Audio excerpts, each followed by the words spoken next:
ओम शांति। आज 31 दिसंबर 2023 की बाबा की मुरली है, अव्यक्त मुरली। और आज साल का आखिरी दिन। तो जाने वाले साल में आखिरी दिन में कई बातें हमारे मन में होती हैं, कई कार्य हमें करने होते हैं। तो जाने वाले साल की विदाई और आने वाले साल की बधाई।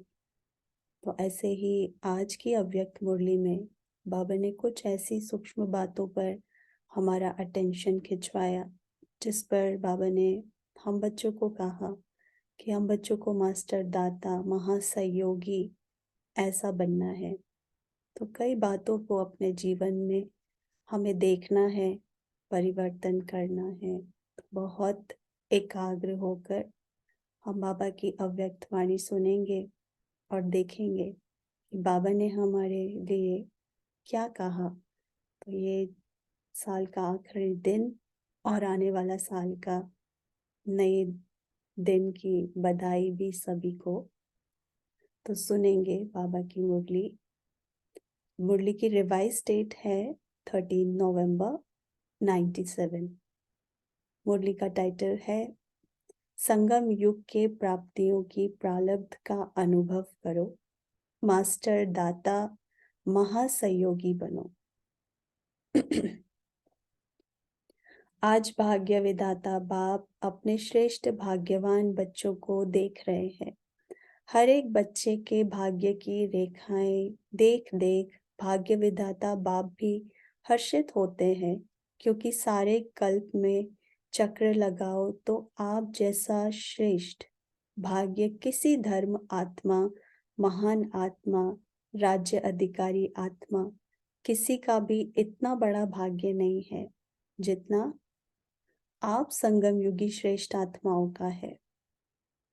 मस्तक से अपने भाग्य की रेखाओं को देखते हो। बाप दादा हर एक बच्चे के मस्तक में चमकती हुई ज्योति की श्रेष्ठ रेखा देख रहे हैं। आप सभी भी अपनी रेखाएं देख रहे हो, क्योंकि जब बाबा आते हैं तो हम सभी बच्चों के श्रेष्ठ भाग्य को, उस मस्तक में चमकती हुई मणि को देखते हैं। तो हमारे भविष्य को देखते हैं, हमारी विशेषताओं को देखते हैं। तो बाबा हम बच्चों को कहते हैं, क्या आप सभी भी अपनी ऐसी रेखाओं को, अपने भाग्य को देख रहे हो?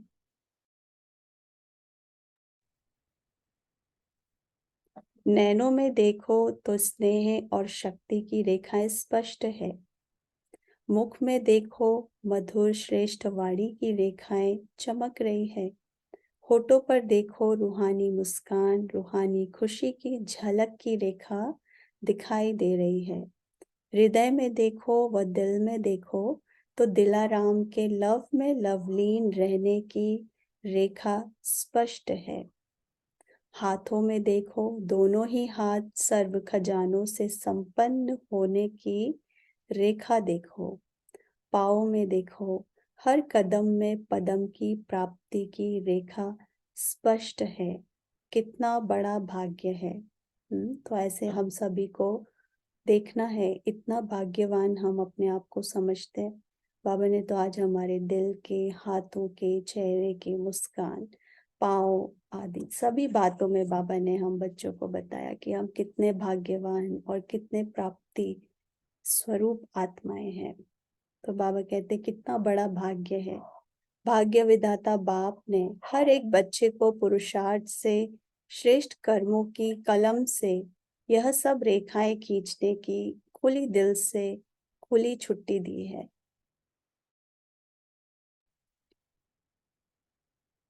जितनी लकीर लंबी खींचने चाहो उतनी खींच सकते हो, लेकिन समय के अंदर।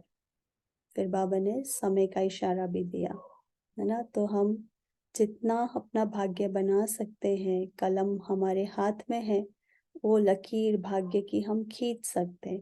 परंतु बाबा ने क्या कहा, जितना खींच सको उतना खींच सकते हो, लेकिन समय के अंदर, ना, क्योंकि समय की हमेशा एक लिमिटेशन होती है। तो जिसको जितनी लंबी लकीर खींचनी है वह स्वयं ही खींच सकते हो। बाप ने कलम आपके हाथ में दिया है तो वह लकीर खींचने आती है, खींची है या खींचना नहीं आती है? सभी को आती है, बाबा प्रश्न पूछते हैं। हाँ जी, बहुत अच्छा, बच्चे जवाब देते हैं। देखो, अभी के तकदीर की लकीर आपके सारे कल्प में भी श्रेष्ठ बनाती है। 21 जन्म तो सदा संपन्न और सुखी रहने की रेखा चलती ही है, और द्वापर कलयुग में भी आपके पूज्य बनने की रेखा श्रेष्ठ रहती है। तो ये कितने कल्प कल्प ये भाग्य चलता है, केवल इस एक जन्म जो हम अपनी तकदीर बनाते हैं। तो बाबा ने कहा 21 जन्म तो चलता ही है, फिर द्वापर कलयुग भी जो आपके पूज्य, जो इतने चित्र हैं, वो पूज्य बनने की वो रेखा भी श्रेष्ठ रहती है। तो इस समय के भाग्य की रेखा सारा कल्प सदा साथ चलती है, क्योंकि अविनाशी बाप की अविनाशी रेखा है। तो सदा अपने श्रेष्ठ भाग्य की रेखा स्मृति में रहती है, रहती तो है, लेकिन कभी इमर्ज रहती है, कभी मर्ज रहती है। वह सदा ही इमर्ज रहती है। इसमें हम, बाबा कहते हैं, इसमें कम हाथ उठा रहे हैं। देखना सदा इमर्ज रहे। इमर्ज रहने की निशानी है कि पुरानी स्मृतियां, पुराने संस्कार की रेखाएं मर्ज हो जाती हैं, है ना। तो ये अविनाशी जो रेखाएं हैं, तकदीर की रेखा, बाबा कहते हैं ये तब रहेगी जब हम सदा ही इमर्ज रहे। जो बाबा ने कहा कभी इमर्ज कभी मर्ज, तो बाबा कहते हैं ये सदा इमर्ज तब रहेगी जब हमारे पुराने संस्कार की रेखाएं, जो पुराने संस्कार हैं, जब वो मर्ज हो जाते हैं।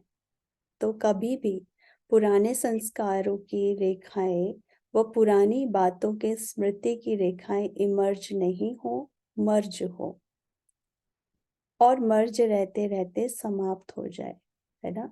तो ऐसे देखना है पुराने संस्कार, इन सब को धीरे धीरे हमारे जीवन में वो समाप्त होते जाए। जैसे बाबा ने कहा वो आपके स्वरूप में नहीं आए, और धीरे धीरे माना मर्ज हो जाए, और फिर मर्ज होते होते जैसे कि समाप्त हो जाए।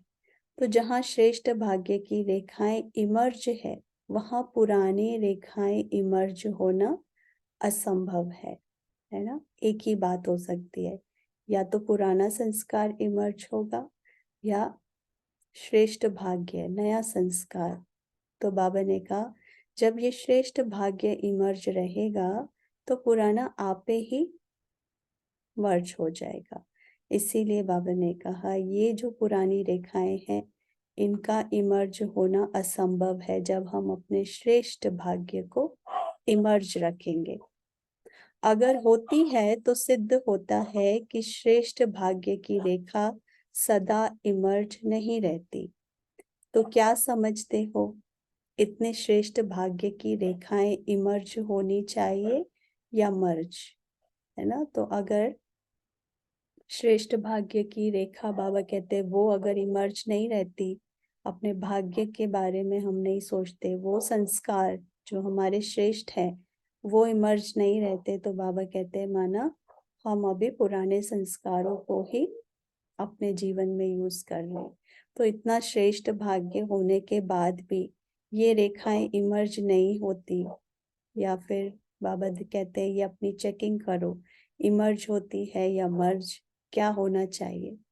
बाप दादा वर्तमान समय सभी बच्चों को वर्तमान संगम युग की प्राप्तियों के प्रालब्ध रूप में देखना चाहते हैं। पुरुषार्थ बहुत समय किया, अभी पुरुषार्थ स्वतः चले, मेहनत वाला पुरुषार्थ नहीं। क्या अंत तक पुरुषार्थ की मेहनत करते रहेंगे? संगम युग के प्राप्तियों की प्रालब्ध का अनुभव अब नहीं करेंगे तो कब करेंगे?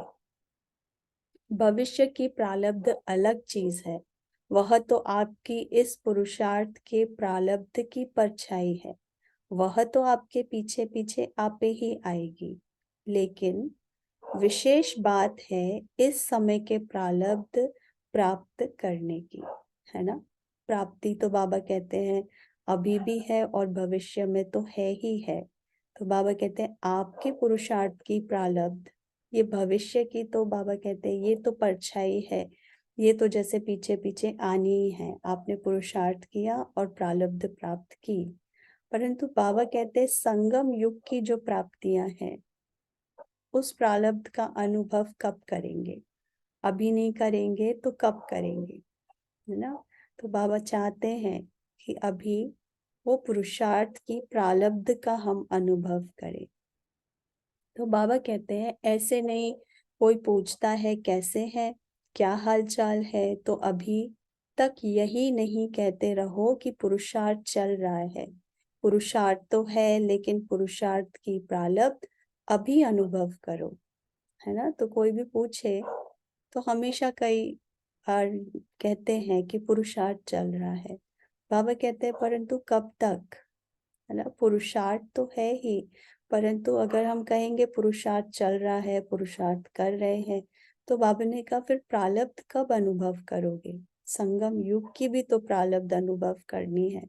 तो पुरुषार्थ ही चलता रहेगा तो प्रारब्ध का अनुभव कब करेंगे? वह प्रारब्ध है सर्वशक्ति संपन्न, सर्व ज्ञान संपन्न, सर्व विघ्न विनाशक मूर्त।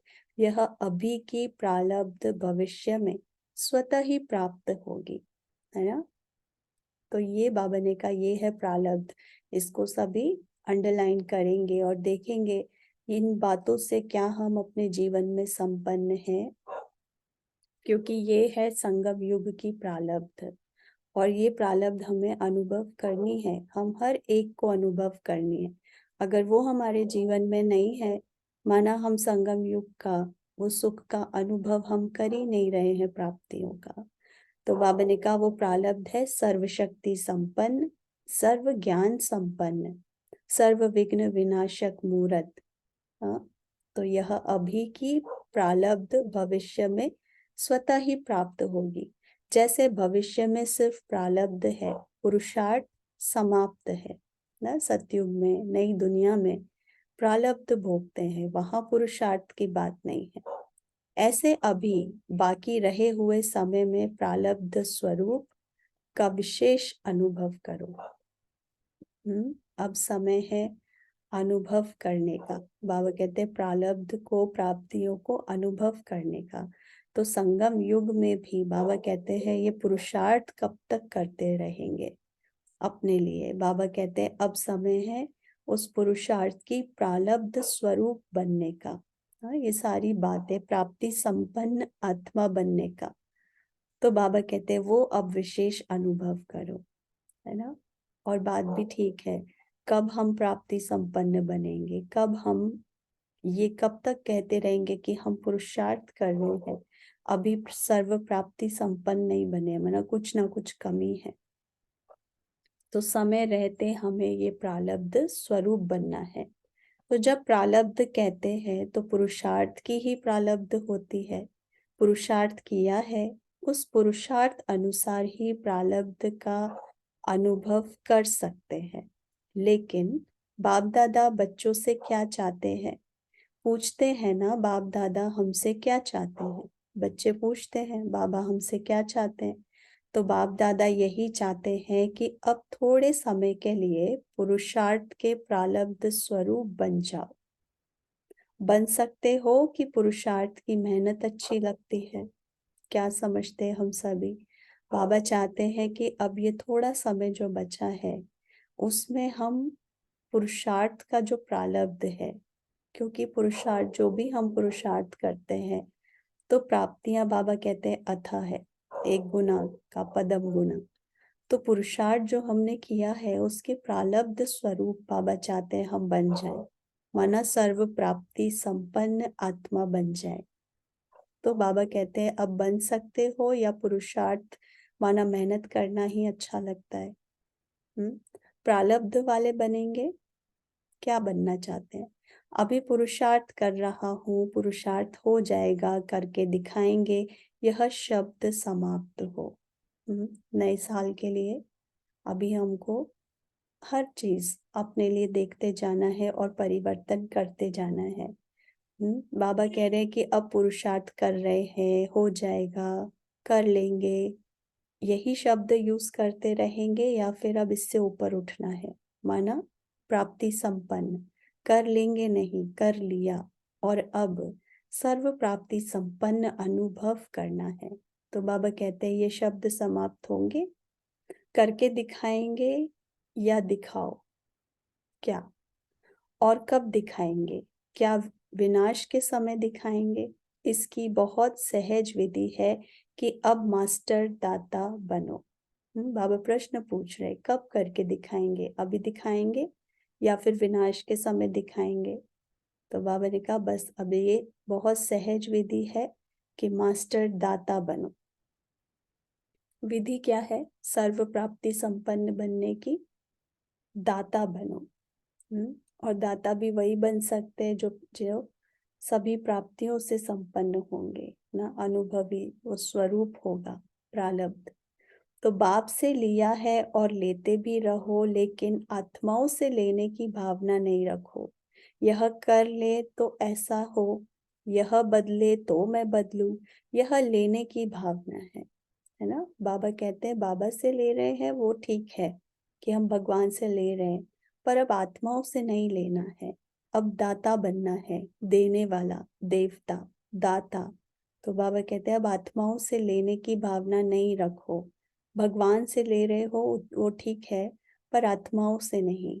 तो अब ये शब्दों पर अटेंशन देंगे कि यह कर ले तो ऐसा हो, यह बदलेगा तो मैं बदलूंगी। तो बाबा कहते हैं ये है लेने की भावना। ऐसा हो तो ऐसा हो, यह लेने की भावना है। हर बात में एक्सपेक्टेशंस, ये होगा तो ये होगा। तो बाबा कहते हैं ये लेने की भावना है। और बाबा कहते हैं अब हमें दाता बनना है। ऐसा हो नहीं, ऐसा करके दिखाना है। हो जाए तो नहीं, लेकिन होना ही है और मुझे करना है। मुझे वाइब्रेशन देना है, मुझे रहमदिल बनना है, मुझे गुणों का सहयोग देना है, मुझे शक्तियों का सहयोग देना है। मास्टर दाता बनो। वेरी इंपॉर्टेंट पॉइंट, मास्टर दाता बनना है। हाँ, अब हमें लेना नहीं है, ये करे तो हम ऐसा करें, ये ऐसे करे तो वैसा हो, ये हो जाएगा तो ऐसा हो जाएगा, नहीं। बाबा कहते हैं अब वाइब्रेशंस लेने नहीं, देना है, रहमदिल बनना है, गुणों का सागर बनना है, शक्तियों का सहयोग देना है। तो बाबा ने कहा मास्टर दाता बनो, अब लेने का संस्कार या लेने की भावना ये समाप्त हो। लेना है तो एक बाप से लो, है ना, लेने का, क्योंकि वो सागर है ना। तो हमें लेना केवल बाबा से है, भरपूर हो जाए, बाबा से लेते रहे और दुनिया को, सभी आत्माओं को, विश्व को बांटते जाए, है ना। तो लेने की भावना केवल बाबा से हो। बाकी ये रखना है मन में कि सबको मुझे बांटना है, मैं दाता की संतान हूँ तो औरों को देना है। अगर और आत्माओं से भी मिलता है तो बाप का दिया हुआ ही मिलेगा। कई बार आत्माओं से भी हमें मिलता है, स्नेह मिलता है, शक्ति मिलती है, दुआएं मिलती हैं, तो वो भी हम, उनसे जो हमें मिल रहा है वो भी भगवान का, दाता का दिया हुआ। तो दाता बन, फ्राक दिल बनो, बड़ी दिल वाला, देते रहो। देने आता है, क्या समझते बाबा? प्रश्न पूछते, आता है या सिर्फ लेने आता है? अब जो जमा किया है वह दो, है ना। अब हुआ टाइम पूरा। बाबा हम बच्चों से चाहते हैं कि अब जो हमने पुरुषार्थ किया है, जो स्टॉक जमा किया है, अब वो देना है, दाता बनना है ना। तो बाबा कहते देना आता है या सिर्फ लेना आता है? अब जो जमा किया है, जो भी, वो देना है। आपस में ब्राह्मण आत्माएं भी मास्टर दाता बनो, और दे तो मैं दूं नहीं, मुझे देना है ना। आपस में भी हम सभी भाई बहन जब एक दूसरे से मिलते हैं तो हम आपस में भी, बाबा कहते हैं, वो देने वाला दाता, वो भावना रखनी है। तो मुझे देना है, खजाना है आपके पास, भरपूर है, गुणों से भरपूर है, शक्तियों से भरपूर है तो देते क्यों नहीं हो? अपने लिए छपा कर रखा है क्या? जब खजानों से भरपूर हो तो देते जाओ, यह क्यों करता, यह क्यों कहता, यह सोच नहीं करो। रहम दिल बन अपने गुणों का, अपनी शक्तियों का सहयोग दो, इसको कहा जाता है मास्टर दाता, है ना। तो ये भावना अब नहीं होनी चाहिए हम में। हाँ, इसको बहुत अच्छे से अटेंशन देंगे और चेंज करेंगे। कुछ भी सूक्ष्मता में भी अगर है तो उसको हटाना है कि ये ऐसे क्यों करते हैं, इन्होंने ऐसे क्यों किया, ये तो ऐसा नहीं करते हैं, ये करेंगे तो हम करेंगे, नहीं तो हम नहीं करेंगे। यह सोच बाबा कहते हैं ये नहीं रखो। हाँ, अब रहम दिल बनो, गुणों का, शक्तियों का, सहयोग का ये दान करते जाना है। और ऐसे कोई संकल्प हमको उत्पन्न करने ही नहीं है, कोई दे नहीं दे, जीरो एक्सपेक्टेशन। तो बाबा कहते हैं महासहयोगी, सहयोगी भी नहीं, महासहयोगी बनो, महादाता बनो। तो समझा बाप दादा क्या चाहते हैं, समझा सभी ने। तो देखना है आने वाले साल के लिए, जाने वाले साल की विदाई है, हमें क्या करना है, बहुत अच्छी रीति सूक्ष्मता से अपने अंदर चेकिंग करेंगे। बाबा चाहते हैं कि अब हम दाता बन जाएं, संपूर्ण रीति से हर प्राप्ति से संपन्न बन जाएं, देने वाली आत्माएं। तो बाप दादा अभी तक बच्चों के पुरुषार्थ की मेहनत देख नहीं सकते। डायमंड जुबली समाप्त हुई और डायमंड अभी तक बेदाग बनने के पुरुषार्थ में लगे हुए हैं। डायमंड जुबली अर्थात हर ब्राह्मण आत्मा डायमंड चमकता रहे। आप सोचेंगे कि डायमंड जुबली हमारी तो थी नहीं, वह तो दादियों की हुई। आपकी हुई या दादियों की हुई, किसकी हुई? बाबा प्रश्न पूछते हैं, डायमंड जुबली किसकी हुई, दादियों की या आपकी? यज्ञ के स्थापना के कार्य की डायमंड जुबली। डायमंड जुबली किसकी? यज्ञ के स्थापना के कार्य की ना। तो सिर्फ दादियों की नहीं, स्थापना के कार्य की डायमंड जुबली है। तो आप सभी चाहे 2 साल के हो, चाहे 12 साल के हो, चाहे 50 के हो, लेकिन स्थापना के कार्य के निमित्त तो हो ना, या नहीं? निमित्त हो? बाबा प्रश्न पूछते हैं, हम निमित्त? क्योंकि बाबा ने कहा ये यज्ञ के स्थापना के कार्य की डायमंड जुबली है ना, सिर्फ दादियों की नहीं है, पर यज्ञ के स्थापना की। तो स्थापना में तो कौन है? ब्रह्मा मुख वंशावली, ब्राह्मण कुल भूषण, हम सभी बाबा के बच्चे, ब्रह्मा कुमार, ब्रह्मा कुमारियां। तो बाबा ने कहा चाहे कौन हो, 12 साल के हो, 10 साल के हो, 50 के हो, स्थापना के कार्य के निमित्त कौन है? हम सभी है ना। तो बाबा कहते हैं निमित्त हो ना, या नहीं? तो ब्राह्मण माना ही ब्रह्मा बाप के साथ स्थापना के कार्य के निमित्त आत्मा, वही ब्रह्मा कुमार या ब्रह्मा कुमारी कहला सकते हैं। तो ब्रह्मा कुमार कुमारी सभी हो या पुरुषार्थी कुमार कुमारी हो, क्या हो?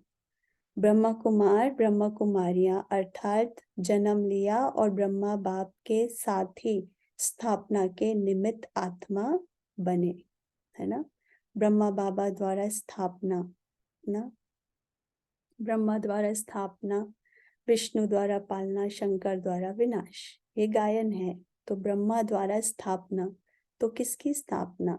यज्ञ की तो है ही, पर बाबा हमेशा कहते हैं यज्ञ में कौन चाहिए बाबा को?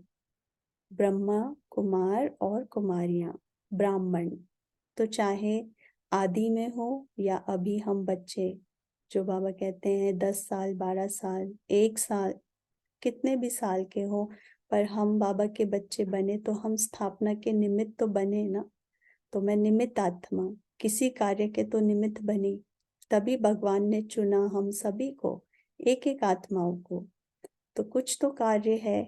तो बाबा कहते हैं तो ये सभी स्थापना के निमित्त आत्मा आप बने ना।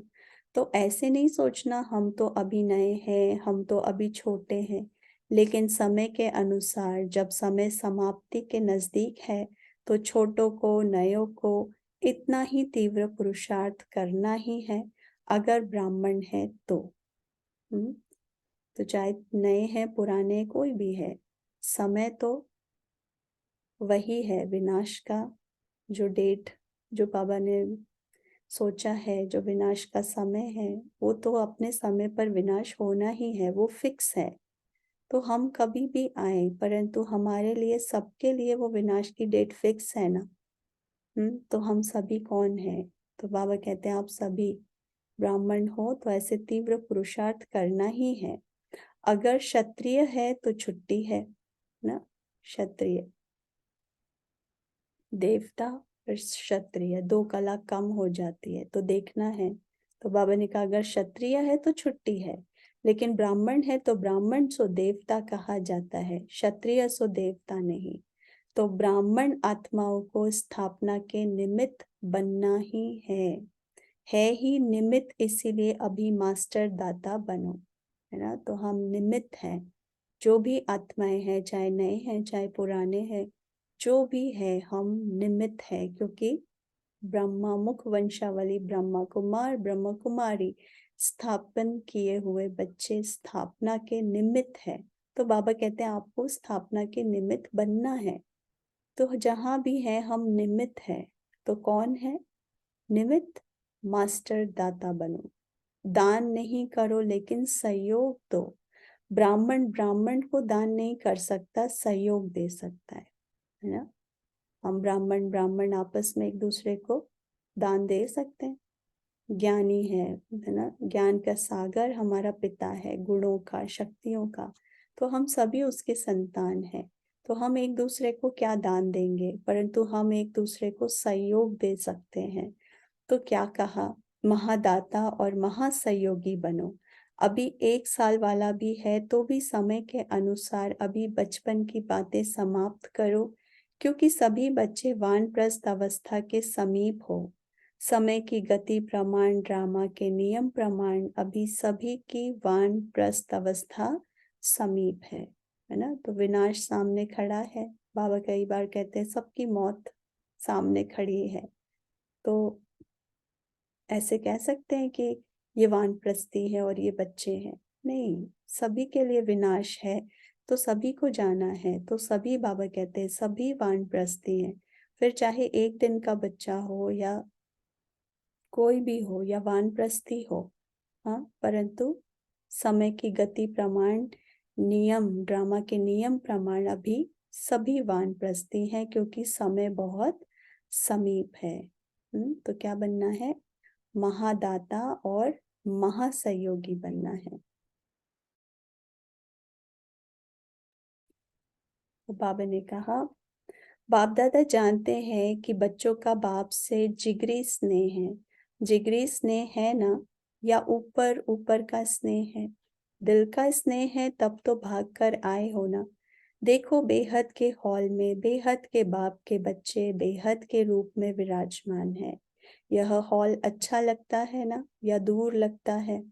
देखो बैठने में तो दूर है, लेकिन बाप दादा अपने दिल की बहुत बड़ी स्क्रीन में आप सब दूर बैठे हुए बच्चों को अति समीप देख रहे हैं, दूर नहीं देख रहे हैं।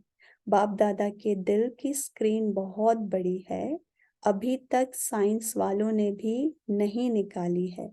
इसीलिए आप दूर नहीं बैठे हो, बाप दादा के दिल में बैठे हो। ऐसे समझते हो? हम समझते हैं ऐसे हम बाबा के दिल में बैठे, चाहे कहाँ भी बैठे हैं, परंतु दिल से बाबा कहते हैं तो दिल से जैसे वो फीलिंग आती है, समझ आता है कि हम बाबा के कितना नजदीक हैं। तो बाबा भी कहते हैं कि चाहे कहीं भी बाबा के बच्चे बैठे हो, कितना भी दूर बैठे हो, परंतु बाबा के पास बहुत बड़ी स्क्रीन है, बहुत बड़ी दिल है, दिल की स्क्रीन है, जिसमें बाबा बच्चों को बहुत नजदीक से देखते हैं ना। तो ऐसे समझते हैं कि हम बाबा दादा के दिल के नजदीक बैठे हैं। ऐसे समझते हो कुर्सी पर बैठे हो, दरी पर बैठे हो, या दिल में बैठे हो? कहाँ बैठे हैं हम सभी? दृश्य तो बहुत अच्छा सुंदर लग रहा है, फूल पीछे तक भरा हुआ है या कुछ खाली है? बाप दादा देख रहे हैं पीछे थोड़ा खाली है। देखो आप लोगों को बाप दादा ने काम दिया था, आप भूल गए होंगे, लेकिन बाप दादा को याद है। कौन सा काम दिया था?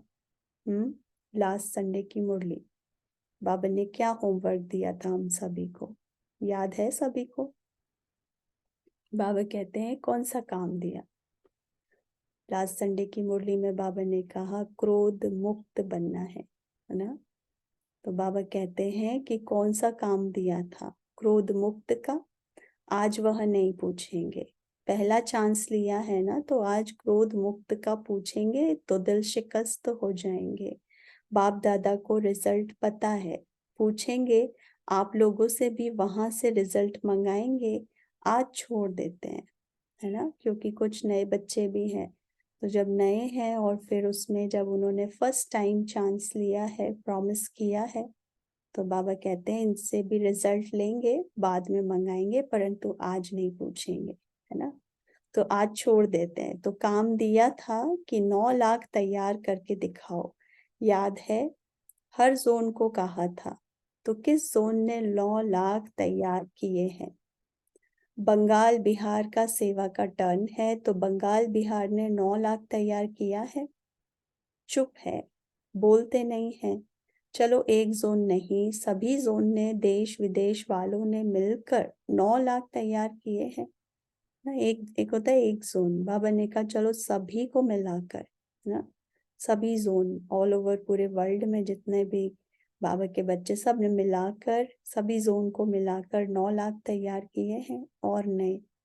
तो विदेश वाले बताओ 9 लाख हैं। बाप दादा तो अपनी डेट फिक्स करते हैं और उसी फिक्स डेट पर आते हैं। आप भी सब बातों की डेट फिक्स करते हो। यह हॉल कब तक बनेगा, फंक्शन कब होगा, यह डेट फिक्स करते हो ना। तो इसकी डेट कौन सी है, फिक्स है? विनाश की एंड, अंत में या पहले क्या होगा, क्या सोचा है? कौन सी डेट है? कोई डेट है या अभी फिक्स नहीं किया है? यह भी बाप करे, करना आपको है। बाप दादा तो कहेंगे कि शुभ कार्य में देरी नहीं करो, फिर क्यों करेंगे? चलो इस सीजन के एंड में हो जाए तो भी अच्छा ना, 9 लाख आत्माएं। तो बाबा ने कहा चलो सीजन के एंड तक भी हो जाए तो भी अच्छा ना, डेट फिक्स करके बताओ कि कब तक हो जाएंगे। तो बाबा कहते हैं इतनी हिम्मत है, सिर्फ दाता बन जाओ। अगर दाता बनेंगे तो दाता की भावना से आपकी रॉयल फैमिली और समीप वाली प्रजा बहुत जल्दी बनेगी ना। वेरी इंपॉर्टेंट पॉइंट, इसको अंडरलाइन करेंगे। बाबा ने कहा कि क्या करना है। बाबा ने कहा 9 लाख तैयार करने हैं। तो बाबा ने कहा तो क्या करेंगे? पहले तो बाबा ने कहा इतनी हिम्मत है, तो बाबा ने कहा सिर्फ दाता बन जाओ, सिर्फ दाता बन जाओ।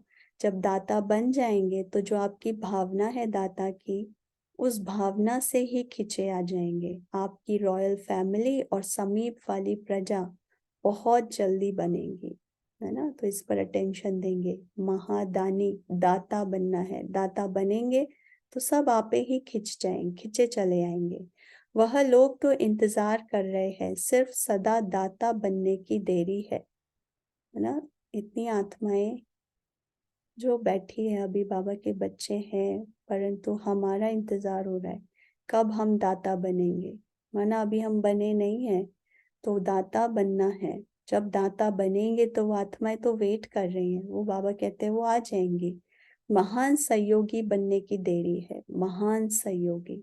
ज्यादा खजाना स्वयं प्रति व सिर्फ स्वयं की सेवाओं के प्रति लगाते हो, अपने अपने सेवाओं के ड्यूटीज में ज्यादा समय लगाते हो। महान दाता बन, बेहद के दाता बन, वर्ल्ड के गोले पर खड़े हो, बेहद की सेवा में वाइब्रेशन फैलाओ। ये सेवा करनी है। बाबा ने कहा अभी अपने लिए बहुत किया, जितने खजाने हैं वो स्वयं में ही खर्च किए, अपनी ड्यूटीज में लगाते हैं। अभी महान दाता बनना है और ये बेहद की सेवा करनी है। बाबा ने कहा वर्ल्ड के गोले पर बैठकर बेहद की सेवा करो, वाइब्रेशन फैलाओ। विश्व राजा बनना है, सिर्फ जोन के व अपने अपने ड्यूटीज के सर्विस के राजा नहीं बनना है। विश्व कल्याणकारी हो। अभी बेहद में जाओ। बेहद में जाने से हदों की बातें स्वतः ही समाप्त हो जाएंगी।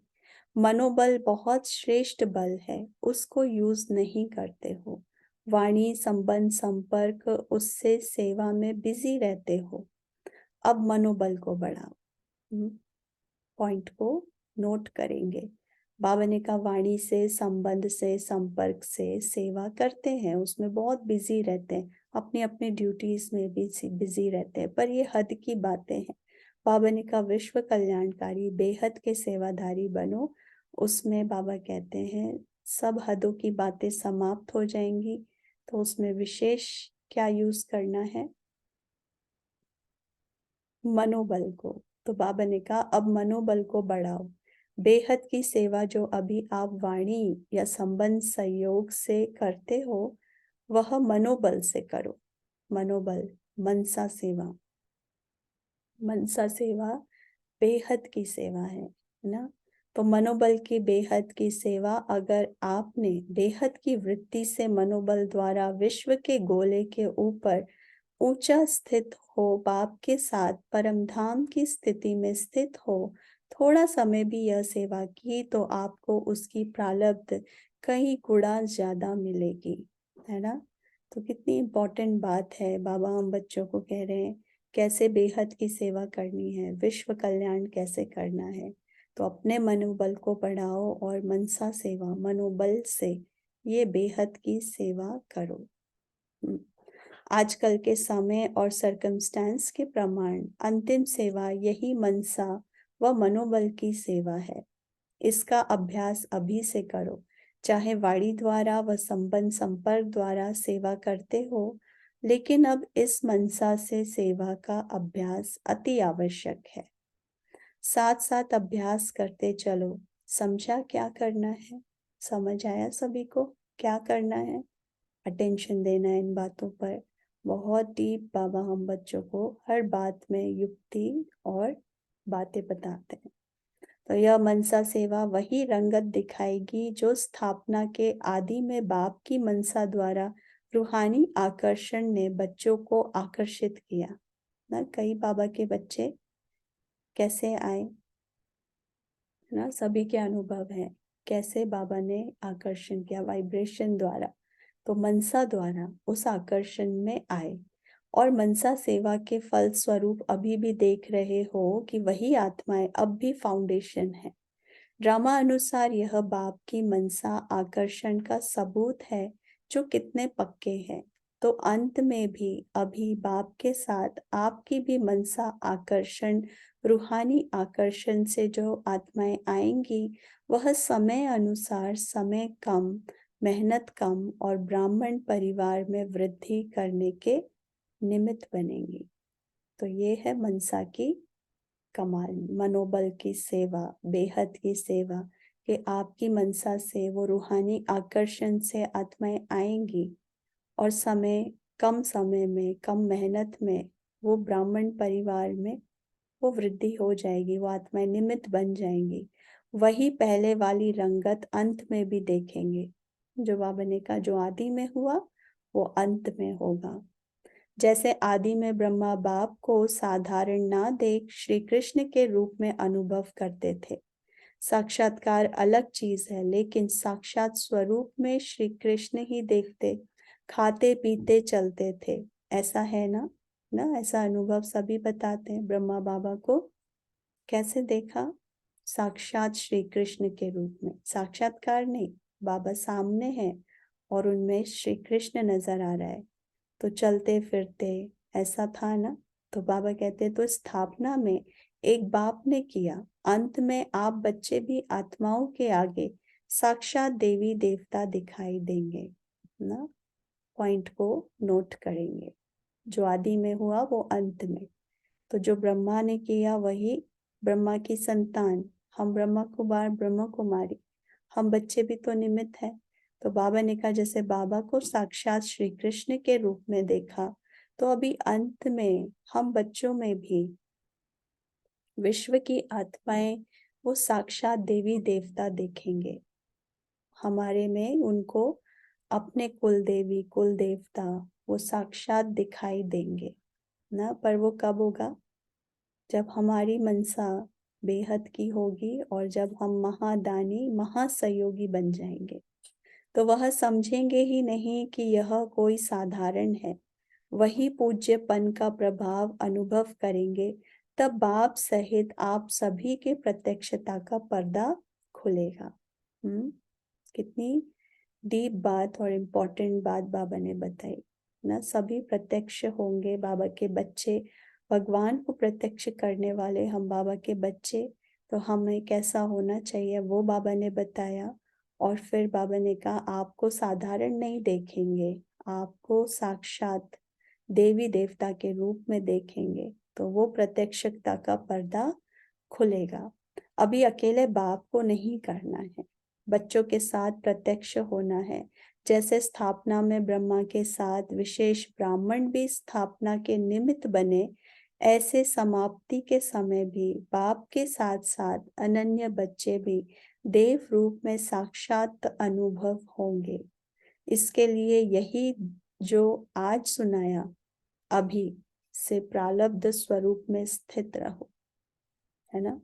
पुरुषार्थ ही नहीं, बहुत पुरुषार्थ बाबा कहते हैं अपने लिए किया, अपनी ड्यूटीज, अपनी सेवा सब इसमें यूज किया। बाबा कहते हैं अब जो पुरुषार्थ किया है, जो जमा किया है, अब उसका अनुभव प्रारब्ध स्वरूप स्थिति में स्थित रहो, है ना। संगम युग की भी प्रारब्ध है, उसका अनुभव भी तो हमें करना है। और जो हमें अनुभव करना है वो फिर औरों को भी कराना है। तो बाबा कहते हैं अभी सभी अपने अनादि स्वरूप में, बाबा ड्रिल कराते हैं। तो सभी 1 सेकंड के लिए बाबा ड्रिल कराते हैं, अपनी आत्मिक स्थिति में स्थित होंगे। अभी सभी अपने अनादि स्वरूप में 1 सेकंड में स्थित हो सकते हो, क्योंकि अंत में 1 सेकंड की ही सीटी बजने वाली है। सेकंड में अशरीरी, बाबा कहते हैं सेकंड में देह से न्यारी। तो अभी से अभ्यास करो, बस टिक जाओ। फिर बाबा ने ड्रिल कराई। तो 1 सेकंड में मैं आत्मा, इस देह से न्यारी, परम धाम में रहने वाली मैं आत्मा, फिर वापस इस देह में आ जाए। तो बाबा ने ये ड्रिल कराई। फिर बाबा कहते हैं अच्छा, हम सभी बाबा से याद प्यार लेंगे। अच्छा, सर्व चारों ओर के बच्चों को सदा भाग्य की रेखाएं इमर्ज रूप में स्मृति में रखने वाली आत्माओं को सदा अपने संगम योगी सर्व प्राप्ति स्वरूप प्रारब्ध को अनुभव करने वाले सदा मास्टर दाता महासहयोगी आत्माओं को सदा मनसा सेवा द्वारा विश्व की आत्माओं के कल्याणकारी आत्माओं को बाप दादा का याद प्यार और नमस्ते। हम रूहानी बच्चों की रूहानी माता पिता बाप दादा को याद प्यार, गुड मॉर्निंग और नमस्ते। बाबा को शुक्रिया। वरदान है, कर्म योग की स्टेज द्वारा कर्म भोग पर विजय प्राप्त करने वाले विजयी रत्न भव। कर्मयोगी बनने से शरीर का कोई भी कर्म भोगना का अनुभव नहीं कराता है। मन में कोई रोग होगा तो रोगी कहाँ जाएगा। अगर मन निरोगी है तो सदा तंदुरुस्त है। सिर्फ शेष शैया पर विष्णु के समान ज्ञान का सिमरण कर हर्षित होते मनन शक्ति द्वारा और ही सागर के तले में जाने का चांस मिलता है ना। जब कर्म भोग आता है तो बाबा कहते हैं मन में अगर कोई रोग होता है तो फिर वो और रोग बढ़ जाता है ना। परंतु अगर मन रोगी नहीं है, मन तंदुरुस्त है, तो निरोगी हो जाते हैं, रोगी भी निरोगी हो जाते हैं। तो इसीलिए बाबा ने कहा कर्म योगी बनो। जब भोगना आती है तो बाबा कहते हैं वो जैसे आप वो शैया पर हो, शेष शैया। तो जैसे बाबा ने कहा बाबा की याद में रहकर जिसको कर्म भोग को कर्म योग में परिवर्तन कर दो। तो जैसे बाबा ने कहा, वो आपको एक चांस मिला है ना, अपनी मनन शक्ति को और कर्म भोग को कर्म योग द्वारा ठीक करने का। तो ऐसे कर्म योग ही कर्म भोग पर विजय प्राप्त कर विजय रत्न बन जाते हैं ना। तो ऐसे कर्म भोग पर विजय प्राप्त करनी है कर्म योग द्वारा ना। तो कई बार बाबा कहते हैं कि ये शरीर की भोगना आई है, तो इसमें भी क्या करना है, बाबा की याद में रहना है। जैसे कि रेस्ट का टाइम मिला है, कई बार कहते हैं ना बाबा कि शरीर को आराम देने का समय मिला है, तो आराम से बाबा की याद में उस कर्म भोग पर विजय प्राप्त करनी है। स्लोगन है, साहस को साथी बना लो तो हर कर्म में सफलता मिलती रहेगी, है ना। बाबा तो साथी है ही, परंतु हमारे साथ साहस भी होना चाहिए, जो बाबा कहते हैं मनोबल, है ना। जो अभी वरदान में बाबा ने कहा कि अगर मनोबल अच्छा है, मन अच्छा है, तो रोग नहीं रहता, है ना। तो परंतु अगर मन में रोग है तो फिर वो सदा तंदुरुस्त नहीं रह सकता। इसीलिए साहस, तो बाबा तो साथी है ही, परंतु साहस, हिम्मत का एक कदम हमारा, तो साहस को साथी बना लो तो हर कर्म में सफलता मिलती रहेगी ना। जो बाबा कहते हैं, हिम्मत का एक कदम आपका, हजारों कदम बाबा के, माना साहस का एक कदम हमारा। तो बाबा ने कहा हर कदम में सफलता मिलती रहेगी। अच्छा, तो आज बाबा ने हम सभी को होमवर्क दिया, तो सभी अटेंशन देंगे, है ना। संगम युग के प्राप्ति स्वरूप प्रारब्ध स्वरूप स्थिति का अनुभव करना है। महादानी, मास्टर दाता, महासहयोगी बनना है ना। सारे विश्व को बाबा ने कहा ये बेहद की सेवा करनी है, विश्व कल्याणकारी बनना है। तो ऐसे अपने पुराने संस्कारों को बाबा ने कहा उनको इमर्ज नहीं करो, उनको मर्ज कर दो। जब नए संस्कारों को इमर्ज रूप में रखोगे तो पुराने आपे ही समाप्त हो जाएंगे ना। तो नया होगा या पुराना होगा, तो जितना नए को हम यूज करेंगे तो पुराना समाप्त हो जाएगा। तो ऐसे सभी संस्कारों को समाप्त कर महादानी, महासहयोगी बनना है। सारे विश्व के आगे प्रत्यक्ष होना है, बाबा के साथ हम बच्चों को भी प्रत्यक्ष होना है। देवी देवताओं के रूप में साक्षात देवी देवता नजर आए, ऐसा अपने को, अपने जीवन को परिवर्तन करना है। अच्छा, ओम शांति।